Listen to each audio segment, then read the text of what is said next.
fungi that's naturally occurring in the soil. Underneath the soil is an absolute web of all the mycelium of the fungi, or the underground body of it. What it's doing is it's travelling through the soil and it's extracting out moisture and it's extracting out nutrients as well. So dissolved nutrients like phosphorus and things like that out of the minerals. Our plants, probably from the first time they existed, set up a mutually beneficial relationship with fungi that was in the soil, where the plants would photosynthesize by catching all of that sunlight and soaking in carbon dioxide and water being around.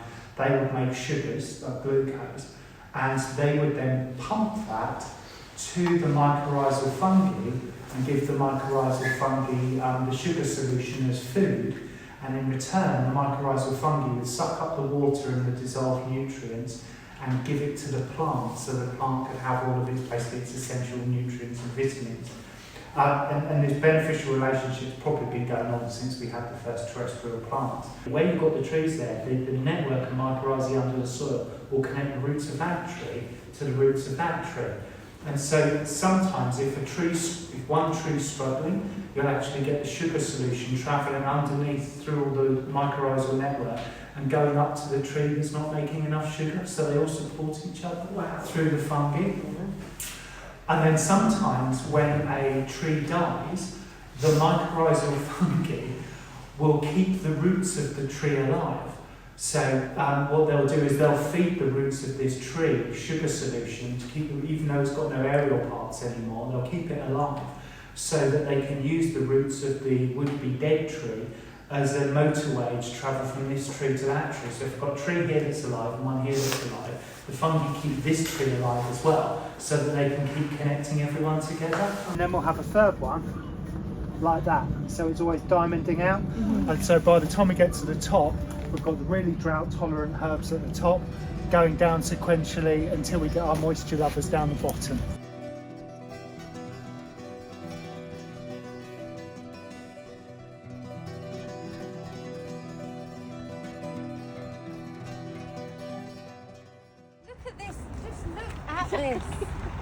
Oh my god, this is so gorgeous. You would never forget your first experience with tilia. I remember I was in Italy with my sister. All I could hear were the bees buzzing. This is... Yeah. What is that noise? What is that noise? And I followed the noise and it led me to tilia. And tilia has always been used as a very calming, tree that flowers made in tea to help children get to sleep. So it's a really nice, gentle herb. Also helps bring down your blood pressure, and it's also used if you've got like colds or feverish symptoms. It will help bring down a fever. And you can see how it's so generous with its bounty. There's so much tilia to harvest. You're not endangering the plant by harvesting the tilia. Thank you, tilia, lime tree. Tilia cordata, because of its cordate-shaped leaves. What herbs would help you sleep at night? You'd be thinking herbs like valerian, lavender, lime flower, passion flower, hops, lavender, Valeriana officinalis. It self-seeds everywhere, so they're going to be really happy for us to dig it up in the autumn. The roots are used to help you sleep at night, often used. You can make a tincture or have a tea from the roots. It helps with anxiety, stress, it helps lower your blood pressure. It's one of those herbs that I grew up on. I used to have huge anxiety about going to school and lots of unwanted thoughts, and my mum would make me or give me some tablets from valerian, and it would just help me get to sleep at night. And in fact I ended up going to sleep much earlier because I'd have really good dreams on valerian. About 2% of people don't like using valerian. It can make them a little bit more hyper. But people do take valerian during the day to help them with driving tests, any kind of stressful situations. Really helps with anxiety and stress.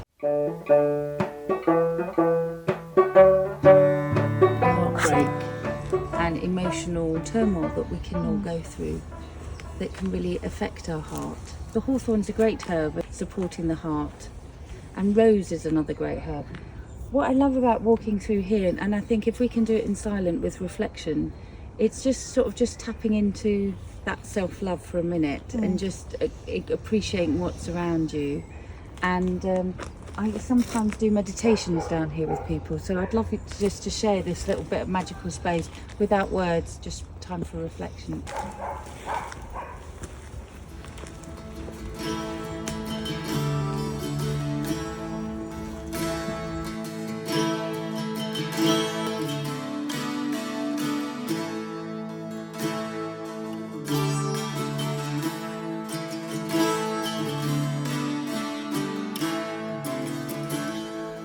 Here we have the lilacs. Oh, they do look beautiful. Sometimes people harvest them and make lilac ice cream. Eat them now. Elderberry flowers. And you all recognise that this is the start, the buddings of elderflower. So over the next couple of weeks we're going to be milking elderflower cordials. They're just coming, they're not ready to be picked yet, and when they're in full flower we'll be picking them. Contain like a yellowy dust over the top, which is a natural yeast. It's used for elderflower champagne and things like that. Put the eyeglass up to your eye and then bring the leaf or the flower right up to you. Count how many petals. Oh, you're too cute. So you'll find everything from the rose family has 5 petals. God, I'm in love.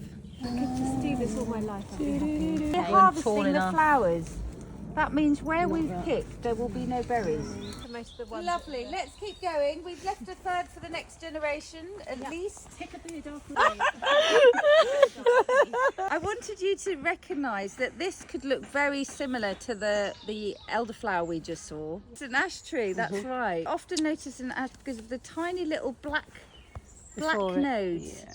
Always has little black nodes, really easy to identify. But the leaves can look quite similar to a rowan or an elderflower.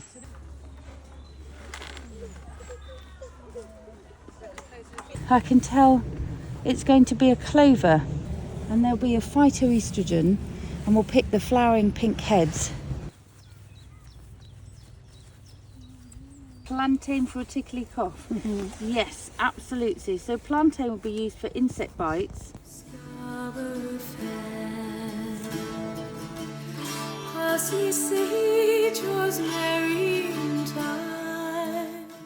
Remember what plants has got salicylic acid in? Grows by the water. Willow. Yeah. What about another one? Big leaf, little leaf, big leaf, little leaf. Meadow sweet. Yes. Oh, this week again. So we peeled the leaf back and it's got salicylic acid in the leaf. Isn't it used a lot in skincare? Yes. It's anti-inflammatory, so witch hazel also contains salicylic acid in it, and it's very anti-inflammatory, but it's also antimicrobial, and it's very good for acne and skin conditions, anti-inflammatory mainly. So some people are very sensitive to plants that are high in salicylic acid or foods high in salicylic acid. So you've got histamine sensitivity, so you're lowering loads of foods with histamine, then you've got salicylic acid and that can all cause inflammation in the body. So what kind of herbs would we use to reduce inflammation in the body? Turmeric. You could use comfrey, but how would you use it? Would you use it internally or externally? Externally. As a poultice, as a cream to reduce inflammation. This yellow dot, Rumex crispus. It's got a nice curly leaf, and it's often used. The root is dug up in the autumn, and it's got a really nice yellow taproot. And you'll harvest it up in the autumn, chop it up, dry it out, and then you can boil it up and make a decoction from it for constipation. There is folk tales about using the dock to help rub out the stings and help soothe the pain. But you could use any plant, it's not just the dock. It's a brilliant laxative. I often give this to especially people who are constipated, got a lot of skin conditions. I got one.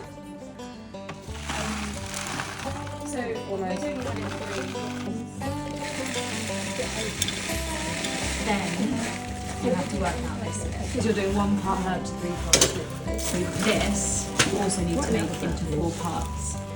We've got a 2 litre capacity to bring. So then this we would change to 1,000 litres. 500 mils. There's got to be 45% alcohol. What's 45% of one? And 2. So 900 ml of water, that's a double. Of alcohol. And what is it of water? 110. 1100. for this. Echinacea. Angustifolia. 1100 ml of water, and I will put in 900 ml alcohol. And It the separates most quick. important thing in the world to do is label it. Echinacea, Angustifolium, and a 30th. date.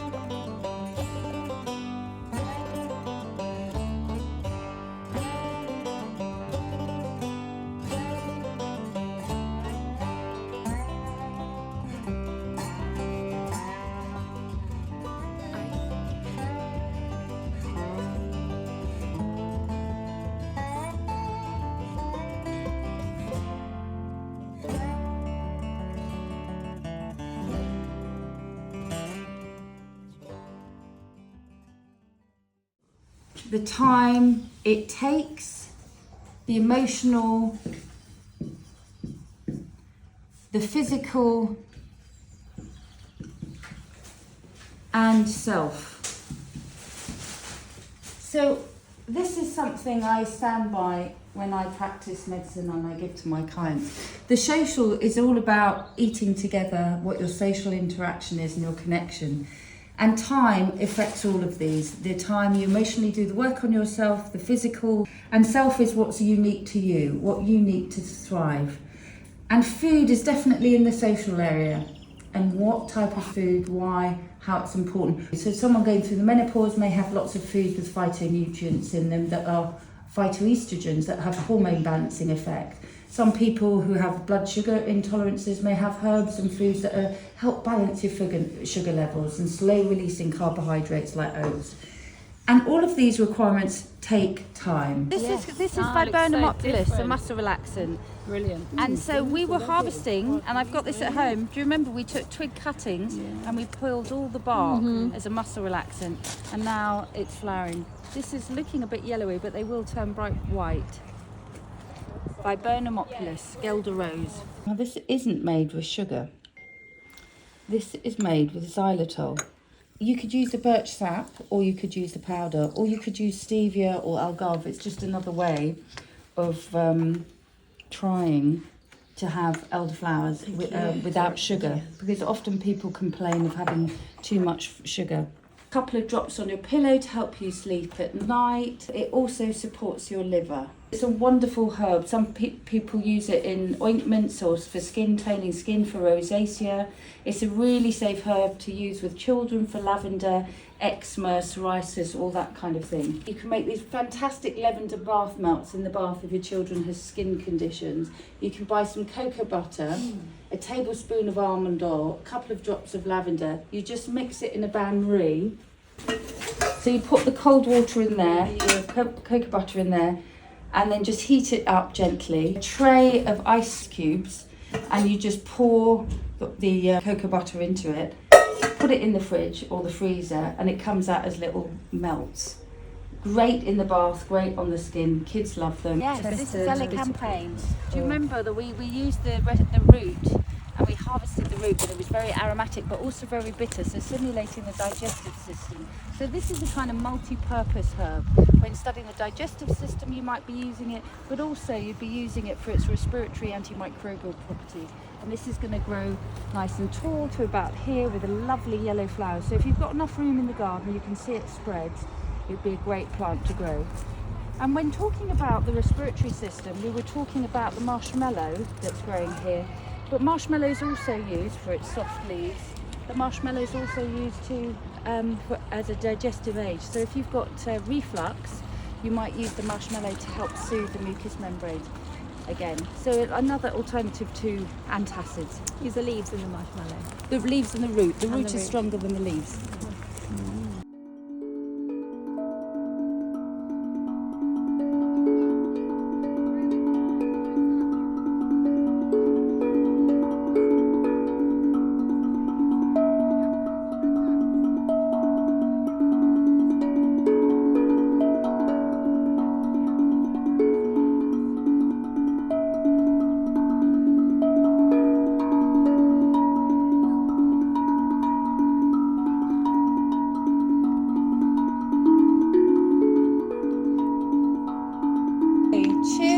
everybody.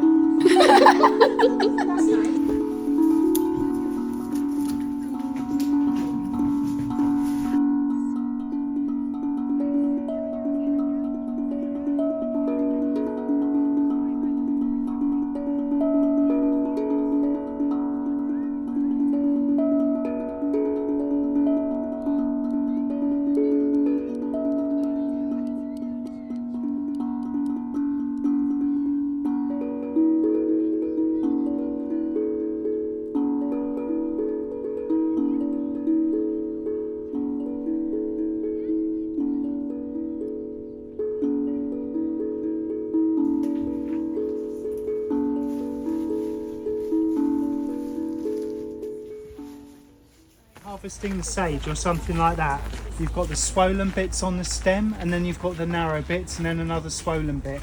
Always harvest just above the swollen bit, and that way it can branch out and make new branches.